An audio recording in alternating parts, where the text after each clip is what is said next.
half love. That's what they're offering you. And you know what? You're taking it. You're settling for the breadcrumbs when you deserve the whole loaf. I've been watching this happen for years. Good people, strong people, brilliant souls accepting less than they deserve in the name of love. Let me tell you something about love that changed my life forever. Back in 1987, I met this old man at a corner store in Brooklyn. Every single day, he'd buy 2 cups of coffee and 2 bagels.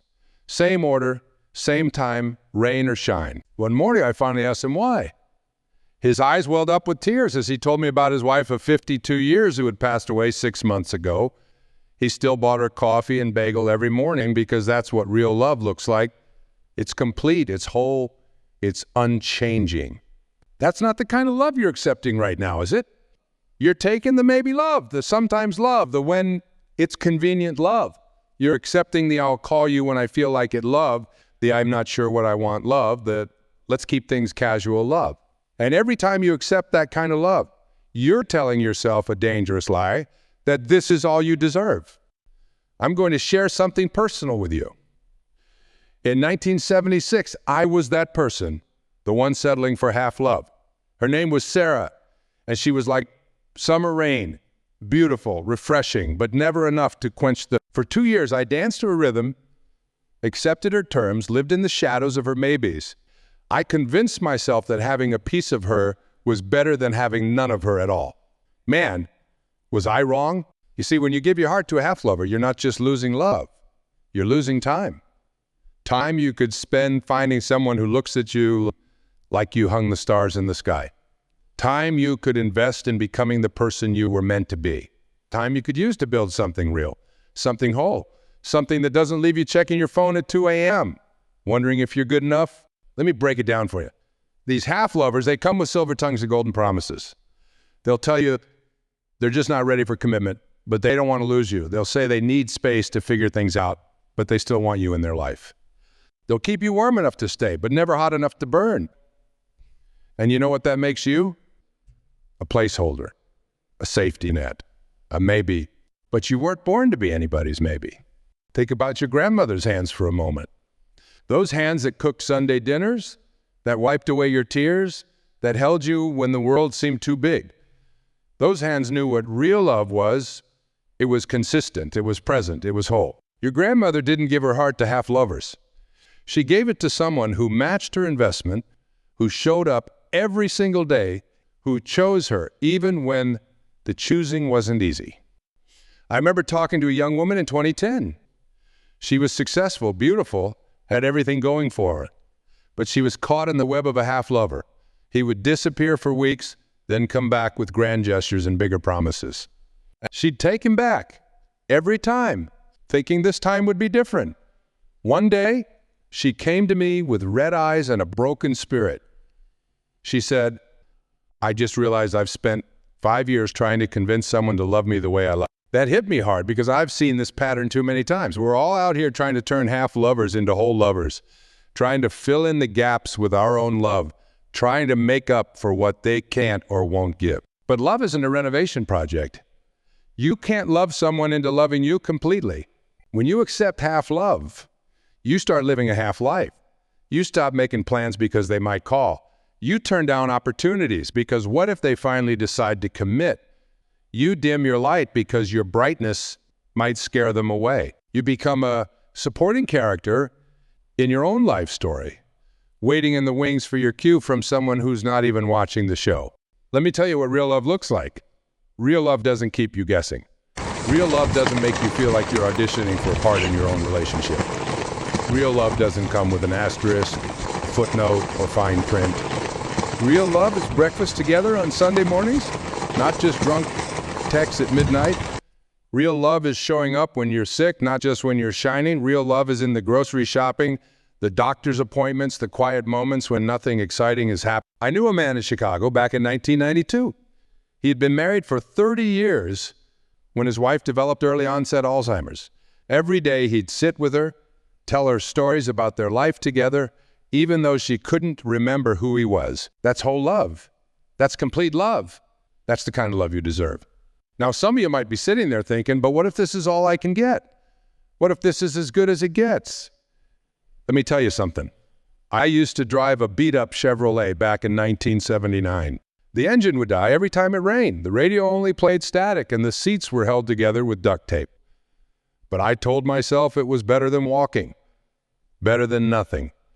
Until one day, that car broke down on the highway during a snowstorm. Sometimes holding on to something broken is more dangerous than having nothing at all. These half relationships, these almost loves, they're like that beat-up Chevy. They might get you from point A to point B, but they're not reliable, they're not safe. And sooner or later, they're going to leave you stranded in the cold. I met a teacher in Detroit back in 2001. She spent 8 years with a man who would only see her when his other relationships didn't work out. 8 years of being someone's backup plan. 8 years of waiting for phone calls that might never. One day, she found out he had gotten married to someone else. She came to me crying, not because she lost him, but because she had lost herself in the process of loving him. You see, that's what half-love does to you. It doesn't just break your heart. It breaks your spirit. It makes you doubt everything you know about yourself. It makes you question your worth. It turns you into someone you don't recognize in the mirror. Someone who apologizes for needing what every human being deserves. Consistency, respect, and let me tell you about my friend Marcus. Back in 1995, he was dating this woman who kept him at arm's length. She'd tell him she loved him, but she wouldn't introduce him to her family. She'd make plans with him, but cancel if something better came along. She'd tell him he was special, but she wasn't ready for a commitment. Marcus spent 3 years trying to prove he was worthy of her whole heart. You know what happened? He got so used to being treated like an option that when he finally met someone who treated him like a priority, he didn't know how to handle it. He sabotaged that relationship because full love felt foreign to him. Half love had become his comfort zone. That's what happens when you spend too long in the shallow end of love. You forget how to swim in the deep. You forget that love isn't supposed to be a game of chess where you're always trying to predict the next move. Love isn't supposed to be a part-time job where you're always on call, but never getting full. I remember walking through Central Park in 1988, watching an elderly couple. The woman was in a wheelchair, and her husband was pointing out every flower, every bird, every cloud that passed overhead. He was making sure she didn't miss a single beautiful thing in this world. Later, I learned they had been doing this every Sunday for the past 15 years, ever since she lost her sight. That's what real love looks like. It's not about grand gestures or passionate declarations. It's about showing up day after day, making sure the person you love doesn't miss out on the beauty of life. Some of you are thinking, but they say they love me. Words are easy, my friends. Words are free. Actions cost something. Actions require effort, commitment, sacrifice. When someone truly loves you, their actions speak so loud you can barely hear their words. I want you to think about something. Think about how much time you spend analyzing text messages, trying to decode what they really mean. Think about how many nights you've laid awake, wondering if you're asking for too much. Think about how many times you've made excuses for someone who couldn't be bothered to make time for you. Now imagine taking all that energy and investing it in yourself. Imagine what you could accomplish if you weren't constantly trying to earn someone's half-hearted love. Imagine how much stronger, how much more confident, how much more alive you would feel if you weren't constantly dimming your light to make someone else comfortable. In 2008, I met a young man who had just ended a 5-year relationship with a half-lover. He told me something profound. He said, I realized I was like a phone on airplane mode, technically on, but unable to receive any real connections because I was always waiting for that one person to finally see my worth. That's what these half relationships do. They put your life on airplane mode. You can't receive the love you deserve because you're too busy waiting for someone who's never fully going to arrive. You can't build something real with someone new because you're still holding space for someone who only fills half of it. Let me be clear about something. Loneliness is not an emergency. Being alone is not a crisis that needs to be solved by accepting crumbs of affection from someone who's not ready or willing to give you their whole heart. Loneliness is an opportunity to fall in love with yourself, to build the life you want, to become the person you were meant to be. I spent a summer in New Orleans back in 1983. There was this street musician who played the saxophone every evening on Bourbon Street. His case was always open for tips, but some nights, nobody would stop to listen. You know what he did? He played anyway. He played with the same passion, the same soul, whether the street was packed or empty. One night I asked him why. He looked at me and said, "Because the music isn't worth less, just because fewer people appreciate." That's what your love is like. It doesn't become less valuable just because someone isn't ready to receive it fully. Your capacity to love deeply, wholly, completely, that's a gift. And you're out here giving it to people who can only receive it partially, who can only love you halfway. Back in 1991, I knew a woman named Rose. She worked at a flower shop in Atlanta. Every morning she'd arrange these beautiful bouquets, but she'd always keep the damaged flowers, the ones nobody wanted to buy. She'd take them home, nurture them, try to bring them back to life. Her whole house was filled with these broken flowers. One day, her house caught fire as the firefighters were pulling her out. She was still trying to save those damaged flowers. Sometimes we're so busy trying to fix what's broken, we don't realize we're burning down our own house in the process. That's what you're doing with these half-lovers. You're trying to nurture something that was never meant to bloom fully. You're pouring your water into a broken vase and wondering why you're always feeling drained. Let me tell you about time. Time isn't just passing while you wait for someone to finally choose you completely. Time is your life. It's your heartbeats, your breaths, your moments of potential joy being spent on someone who's only giving you half of what you... In 1977, I watched my uncle on his deathbed. Know what he said he regretted most? Not the risks he took, not the mistakes he made, but the years he spent waiting for someone to love him the way he loved him. These half-lovers, they come with beautiful reasons why they can't give you more. They're healing from past trauma. They're focused on their career. They're not in the right headspace. They're afraid of commitment. And maybe all of that is true. But here's what's also true. Their reasons... I remember meeting a sailor in San Francisco in 1999. He told me about navigation stars, how sailors used to find their way home by following these constant points of light in the sky. Your heart has navigation stars too. They're called self-respect, dignity, and worth. But when you're caught in the orbit of a half-lover, you lose sight of these stars. You start navigating by the unreliable light of their intermittent affection. As some of you are thinking, but we have such amazing chemistry. When it's good, it's really good. Let me tell you something about chemistry. I worked in a steel mill during college. There was this worker who a hot fire burns quick and leaves nothing but ashes. Chemistry without commitment is like a fire without fuel. It'll keep you warm for a moment, but it won't sustain you through the cold nights. In 2005, I met a man who trained horses. He told me something I'll never forget. He said, a horse can sense when you're afraid to take full control of the reins. That's when accidents happen. The same is true in love. When you're afraid to ask for what you really want. When you're afraid to take control of your own heart. That's when you get hurt the worst. These half relationships are teaching you all the wrong lessons about love. They're teaching you that you need to be smaller to be loved. They're teaching you that uncertainty is normal. They're teaching you that anxiety is just part of love. They're teaching you that waiting by the phone is a love language.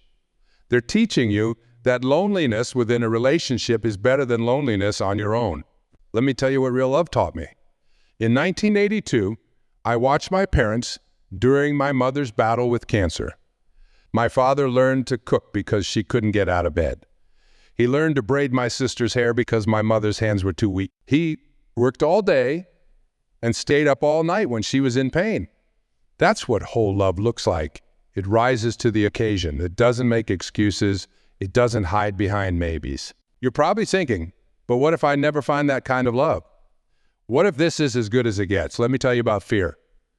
Fear is the tax you pay on a future that hasn't happened yet. You're paying that tax every day you stay in a half relationship. Every day you accept less than you deserve. Every day you put your dreams on hold for someone who's not even sure they want to be in your future. I want to tell you about a moment that changed everything for me. It was 1985 in a small diner in Memphis. I was watching this waitress serve coffee to a young couple. The woman was crying, mascara running down her face, while the man kept checking his phone.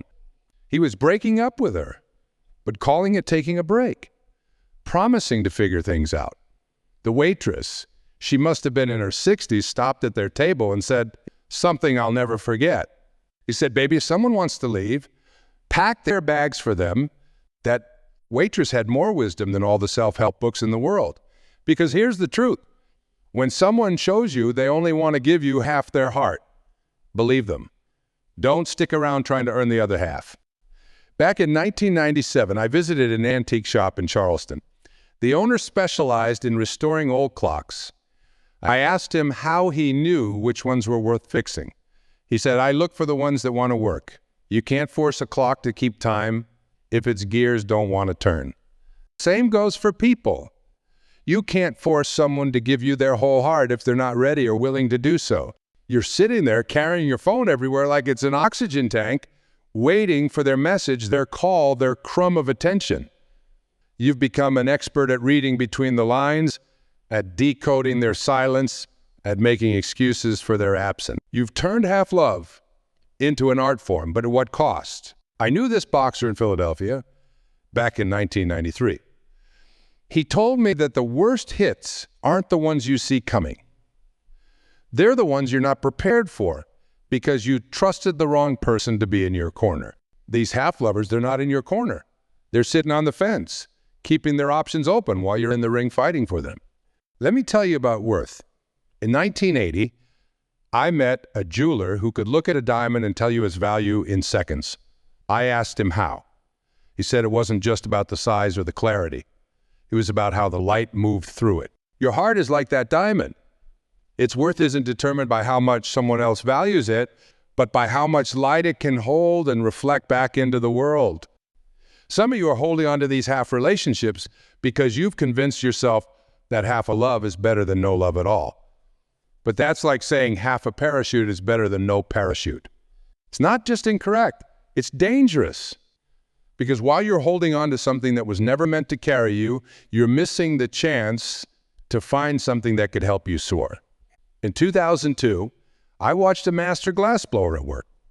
He told me that the most dangerous moment isn't when the glass breaks.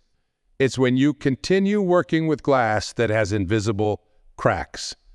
Those cracks, under pressure, can shatter the whole piece. That's what these half relationships do to your heart.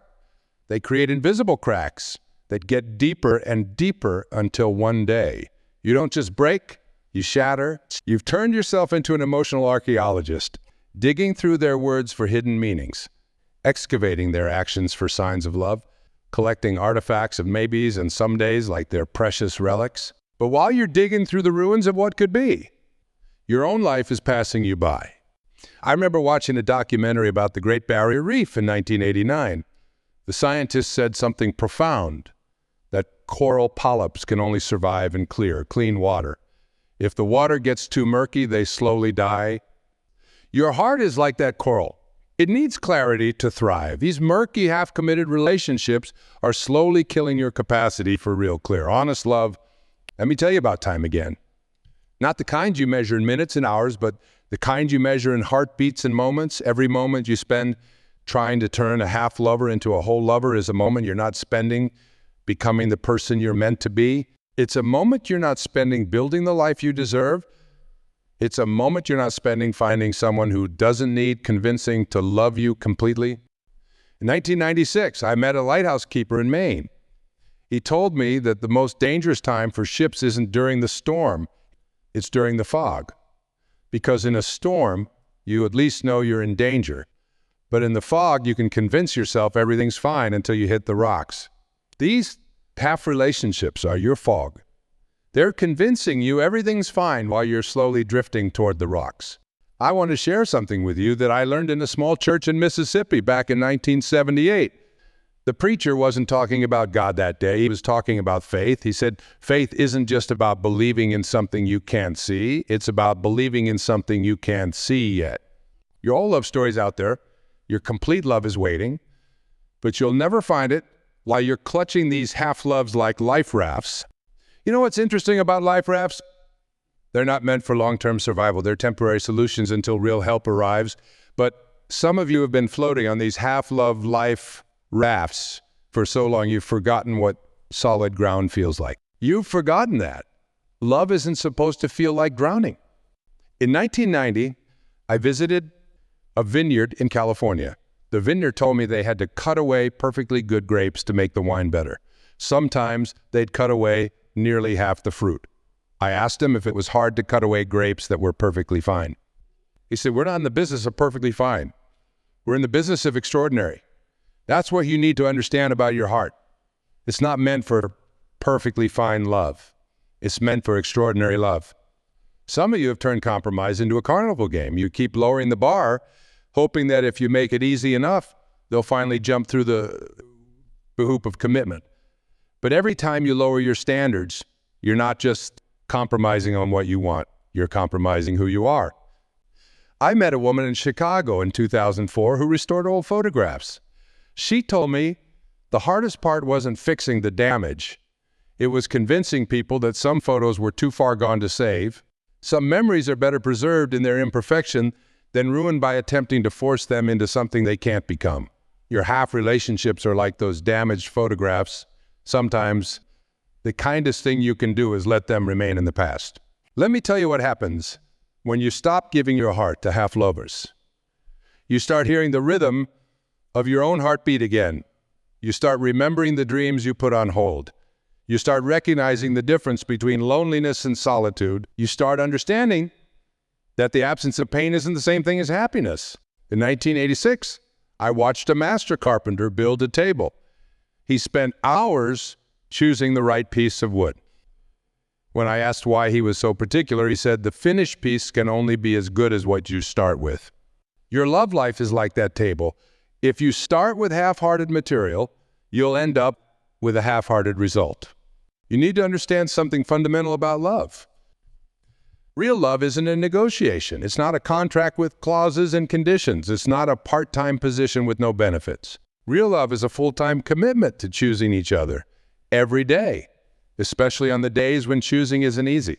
I remember talking to a pilot in 2007. He said something profound about turbulence. He said, "The passengers who get most scared are the ones who don't understand that turbulence is a normal part of flying." But there's a difference between normal turbulence and a failing engine. That's what you need to understand about relationships. Challenges are normal. Uncertainty about the future is normal. But constant doubt about where you stand with someone, that's not turbulence. That's a failing engine. Your heart isn't a waiting room where half lovers can sit until they decide if they want to stay. Your heart isn't a trial period where people can test drive your love before committing. Your heart isn't a maybe, perhaps, we'll see. Your heart is a sanctuary, and it's time you started treating it like one. Here's what I want you to do tonight. I want you to go home and look in the mirror. I want you to look into your own eyes and make a promise. Promise yourself that from this day forward, you won't accept half love anymore. Promise yourself that you won't settle for maybes when you deserve absolutely.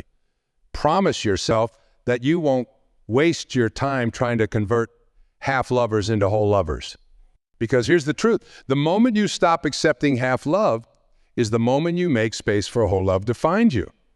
The moment you stop settling for less is the moment you start attracting more. The moment you start treating your heart like the precious gift it is the moment others will start treating it that way too. Remember that old man I told you about at the beginning? The one who still bought 2 coffees every morning? That's the kind of love you're meant for.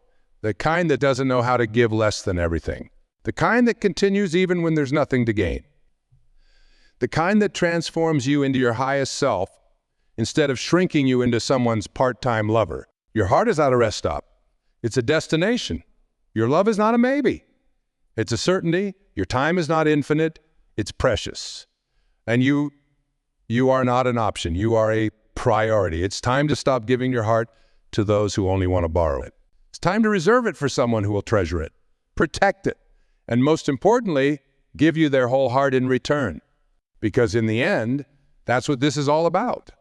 Not just finding love, but finding the kind of love that makes you believe in magic again. The kind of love that makes you understand why none of the other ones worked out. The kind of love that doesn't make you question your worth, but instead makes you realize how worthy you've been all along. It's time. Time to close the chapter on half loves. Time to stop being a pit stop on someone else's journey. Time to be the destination. Time to be the whole story. Time to be the love you've been looking for.